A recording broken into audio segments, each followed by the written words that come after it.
Gallipoli.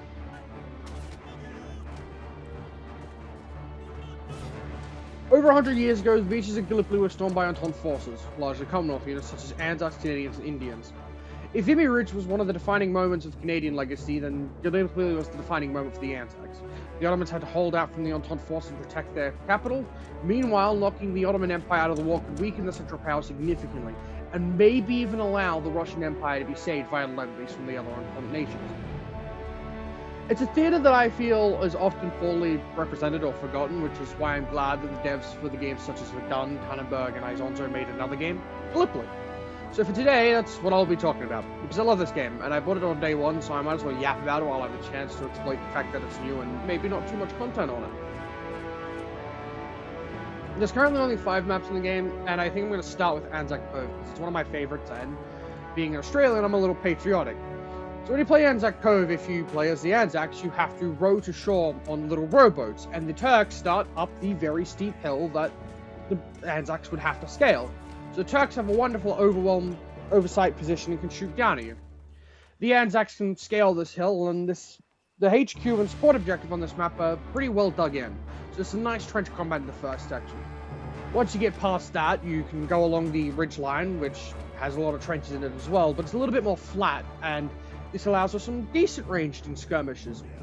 Now, a couple of units can break away on the second or third objective to try and go down the valley, in which you are lower and can be shot at from above. However, you can often get past the Turks pretty easily. It's also a fun one to defend as the Turks. There's lots of high ridge points that you can shoot down at, and there's a lot of dips in the terrain, and it's really fun, and the trenches are close to each other. It's a very nice, pretty action-packed map, and I really enjoy it. I like the Anzacs, I like how it goes, I like how it plays. This is probably my second or third favorite map though, however, because as much as I love it, and I am patriotic, V Beach and Suez Canal, which I'll cover in a moment, those two, are really good maps as well, and they have some really nice quirks. V Beach covers the British landings. The game has the SS River Clyde, which is a ship that was rammed ashore with British troops, and I think it's wonderful because you can play as a British man on the River Clyde. You can spawn on it, and when the ship's rammed ashore, you can charge off it. There's also smaller rowboats, and you can also deploy from them, and I do think they're a little bit safer. But the River Clyde's cool. You get to ram a steamer ship, and it's a lot of fun. And I do think the first stage of this map is really cool you've got like this castle ruins on one side of this very fortified trench position, and it's a lot more level. I love it. The Turks, as always, quite often, get some very good vertical points, such as the ruins of the castle, that they could shoot down as British attackers. I do think the next section is a small town, and I'm not the most fond of it. It's led to some fun engagements, all things considered, but it is really easy to pin down the British here if you're playing as the Turks and hold it, because it's a very dense town with a lot of alleyways. And I love it, but at the same time, I struggle when playing attacker, because the attacking team isn't often the most favored by the game, it seems. So I like V Beach. I just think that second section brings it down, and the third section's a lot more open, and it's wonderful. I really like the third section. Just charging in on that final HQ is wonderful. I think V Beach is a good map as well. I do think it's one of the stronger maps, despite that second section. The Suez Canal is another amazing map. The British must hold the line against the Turks for once, so it's a British defense mission, and the Turks start off in some dunes in front of the British lines. This is really nice to play around and fighting, because you get plenty of cover as Turks, and the British machine guns are very tempting but exposed positions, and it's a fun battle. I enjoy it. What makes Suez Canal really fun, however, is the second section. After the British lose the second section, they're on the riverbank of the Suez Canal. So when they lose this, they have to cross the Suez Canal on rowboats. So you can shoot at the British as they retreat. But here comes the really cool part, is as the Ottomans, you then have to cross that after them to attack the third point. So you get the high ground, which is really nice at suppressing British positions. However, British positions on the third point are very covered and dug in, so you can't really do too much with that, in my opinion. But But you have two options as the Turks to get to the other side of the Suez Canal. You can either use the rowboats like the British, which is a bit more inconspicuous. It's probably a bit more likely to slip through. It's a bit quieter. However, it is slow and exposed. So if you do get spotted, that's kind of that. Or, if you have engineers, you can build a bridge on either side of the Suez Canal and build a bridge across. This is, well, much more noticeable from the British point of view and more likely to get you shot, in my opinion. I just think this crossing of the Suez Canal is really cool gameplay-wise. I enjoy the map. It looks nice. It's at a nighttime as well, and it's really pleasing. And the final objective point is like a train yard. And I really like that train yard because it's a nice train yard. And I've got fond memories of a couple games that I've played there. Like, it's a good map. I like Suez Canal. There's plenty of cover on the final point. The second point's very well dug in. At the first point, it's just a good map. I think Suez Canal might be my favorite. Just flat out. So Coot was the first map I actually played when I installed the game. So I bought the game as soon as it came available. I was at home, and I had the money, it was the night before work, and I had been running the game, so I took a limb, something I don't normally do, I went out on a limb and bought the game, straight off. I bought it, and I installed it. Now, a friend also did this, but he had to go do something, so I waited for him to finish that and get home, so we could play it together, and I opened up the game, I made sure the music wasn't loud, because admittedly the music on launch is fucking violently loud, for no reason. So I turned that down, and I got stuck right into it. I loaded into a Coot game, which was the only map on AU servers that had space, and I picked Stretcher Bearer, and it was the second line. So they'd done the first section, the second sector, and they were just finishing it when I joined, so I helped that, and then we pushed into the town. And this town, I like this town. I find it fun to fight in. I've only seen it a handful of times, sadly. Most of the time, the hacker was on the second line, unfortunately. I really liked it. You know, it made a really good first impression. I picked Stretcher Bearer. I ran I think it's the Javert 98, or the Turkey production version of that with the bayonet. And I just loved it so much. There was an alleyway, there was a machine gun, and I would go down this alleyway, and I get down, get helped up, and like me and my friend go down the alleyway, and he's got a martini gun, shooting the machine gun, trying to suppress it, and it was just honestly a lot of fun.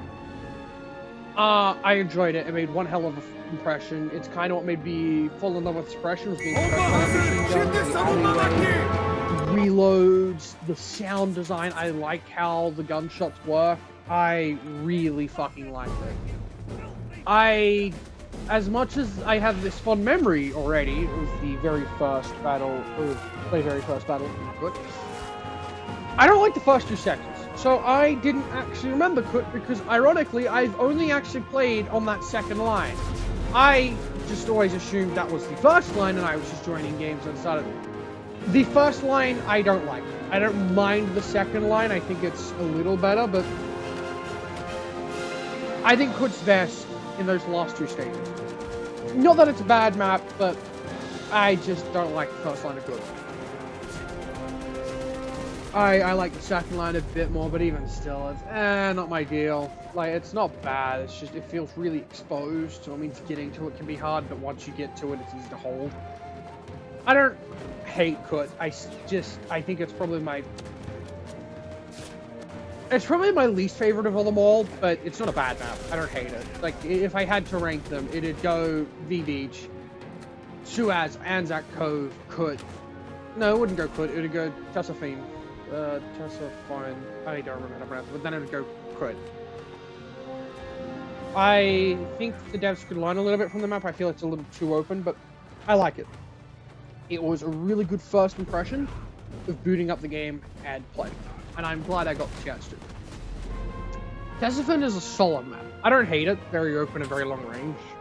Me and a friend had a very fun, good game where we got the chance to play together while as a sniper. Both snipers, and that was a really fun game. It was a British offensive. I think the map is interesting, fun, and I do love its final objective. However, the first one is a hell to get to, and it's a bit of a slog, and the second one is very large and has a really open area between it and the first objective, which means it can be rough. I think it's fun. There's enough cover to get to the second objective. Me and my friend managed to do it alone. The two of us, we managed to contest the objective before finally our team came over and we held out.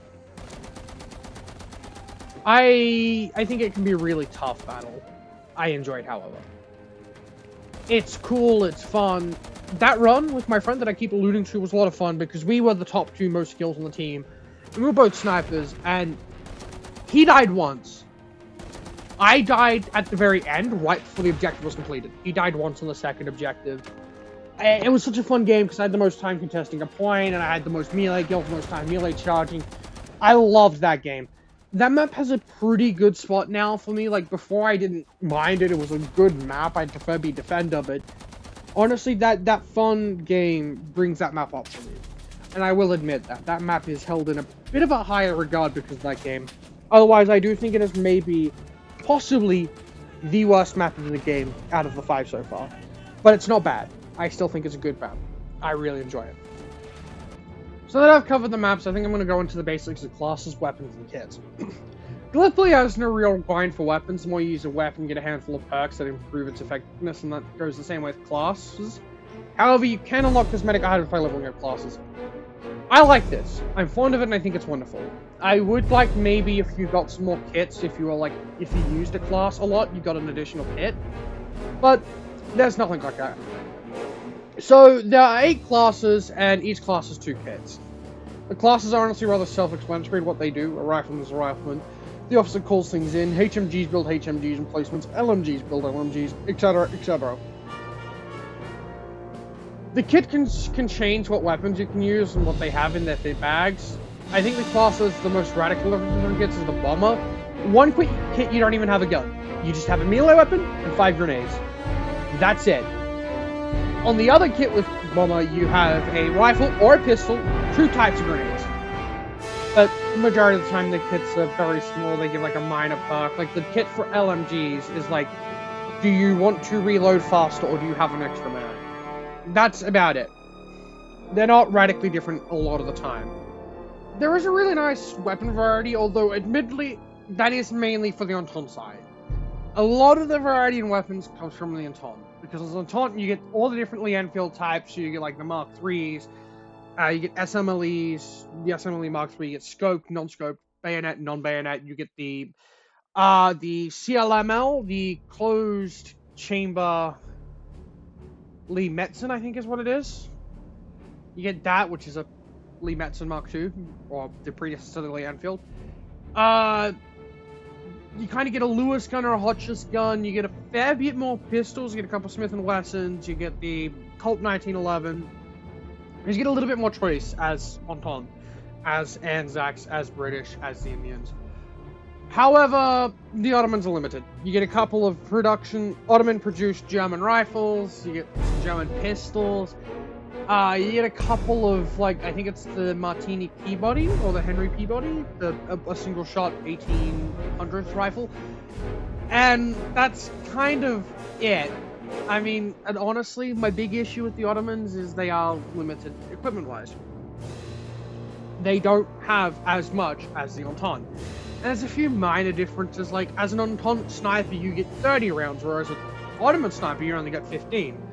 Because the Entente sniper has 3 mags of 10, because he's using all the Enfield, or the Entente's using a Gewehr 98 production. I wish there was a little bit more variety for Ottomans, not Entente.